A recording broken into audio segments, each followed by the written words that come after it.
Hey, what's up, everybody? Welcome to episode 25 here on season 1. Today we are diving into what's my favorite book.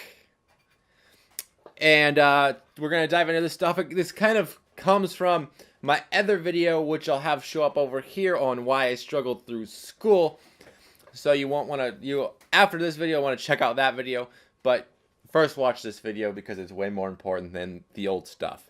No, I'm just kidding. Anyways, so my favorite book is written by Brock Eide and Fernette Eide. It's called The Dyslexic Advantage. It's subtitle Unlocking the Hidden Potential of the Dyslexic Brain. The reason, so this book I think came out probably about 3-4 years ago. Don't quote me on that. That's just what I remember. But I could be completely wrong. It could have been written 20 years ago, and I would have it just looked new to me. Anyways, made myself laugh. Anyways, the reason why this book was my favorite book is because it helped me understand. So, for those of you who don't know, I have dyslexia. I've been diagnosed with it. It's definitely a struggle. It's been a struggle through school. But growing through school and all that kind of stuff, you're only told, especially in the classroom, and that's where you're going to spend a majority of your day, 8 hours in the classroom. You're told about how much you stink at school, how much you're terrible at it. You can't read, whatever, you can't write, you can't spell, you can't punctuate, you can't do this, you can't do that, you can't do that. There's a lot of stuff that you can't do, and there's a lot of stuff that you fail at. So you don't really get a whole lot of positives, and there's a lot of strengths that people with dyslexia have. But a lot of people with dyslexia have no clue about those. They just know that they stink at this. Like if you ask somebody who's dyslexic, like what kind of makes you dyslexic? And they're like, well, I can't read, I can't write, I can't spell, I read real slow, I'm not really good at punctuation or whatever. But there's a lot of stuff that dyslexics are really good at. And so this book dives into the strengths of dyslexics, or the dyslexic advantage.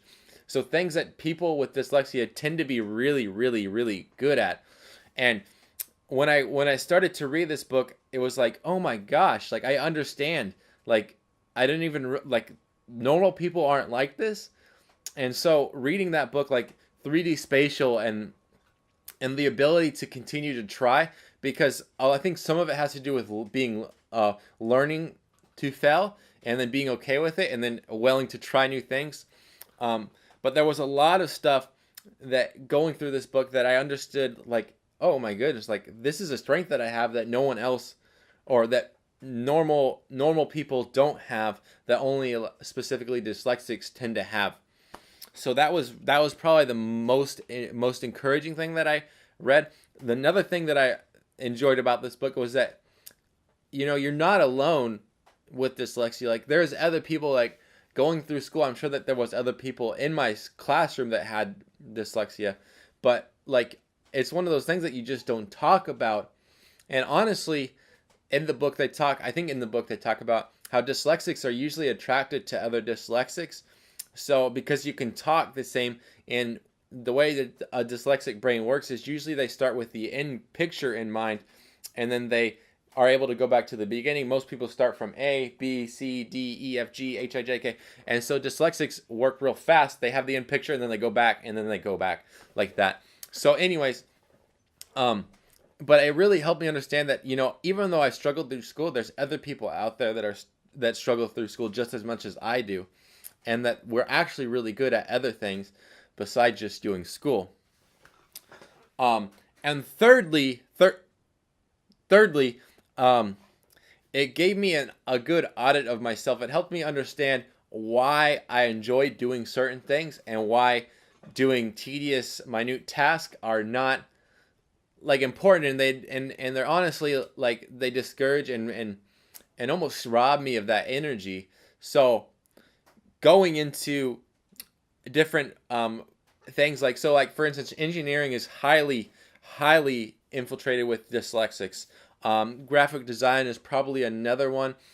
Computer engineering, business and entrepreneurship is another one, and this is kind of where I consider myself more of a jack of jack of most trades, not a jack of all trades, but a lot. I'm really good at a lot of stuff, and so that's why I took a lot of my strengths and said, you know what, I've failed at school, and I failed at this, and I failed at that, and I continue to fail at certain things, but I'd like to start my own business and try to see if I can, be a positive influence on the world by starting my business.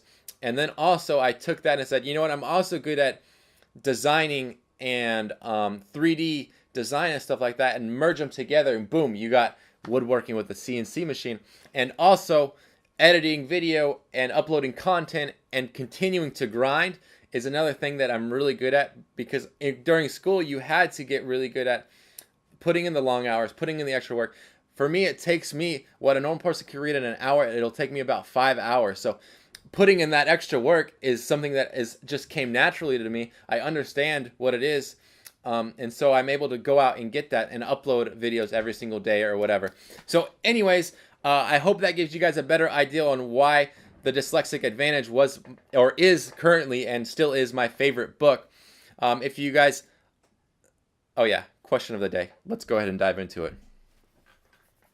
I always get ahead of myself. What is your least favorite place you have visited and why? The least favorite place I had visited and why is probably the scariest place that I went to was in Puerto Rico. One of the houses I was looking at was in the ghetto, and there was a guy squatting in it, and then another guy came up from the park area and started yelling at the realtor in Spanish, and I knew that it wasn't good and it wasn't safe, and for a second there I was really scared. So that was probably my least favorite place. But Puerto Rico as a whole is a beautiful, beautiful island. And so anyways, if you guys haven't answered that question, I'd love to see it down below. Don't forget to post your other questions for future episodes down below so we can tackle those as well. And don't forget to subscribe up here. Check out this other video on... Oh my gosh, I just drew a blank. Subscribe.